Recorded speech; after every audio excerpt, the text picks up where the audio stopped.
shipment's clearing customs. If the value of the shipment is over X, then they start charging tax. If the value is over Y, they start charging duty. Those values can be the same.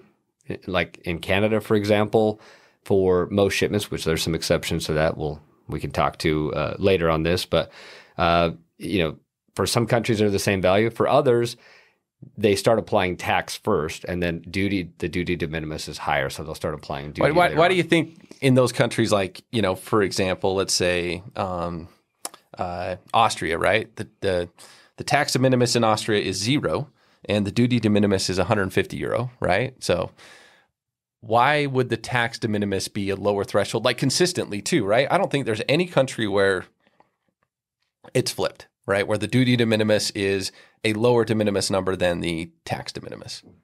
Yeah, no, it's almost always that way because tax is a whole lot easier for them to assess and figure out. Goes back to de minimis. For us to get the tax, that's a whole lot less effort, and at some point it becomes worth the effort to collect it. Yep.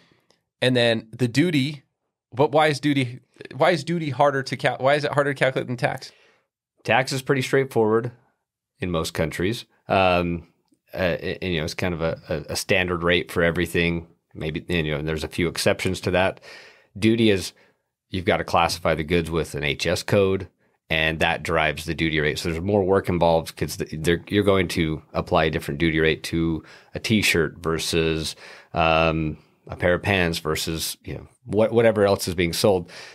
The person clearing it's got to put in a lot more work to decide what type of product it is, and then that'll drive the duty rate from the tariff schedule versus, hey, I'm just going to apply the standard VAT rate to everything and we're done.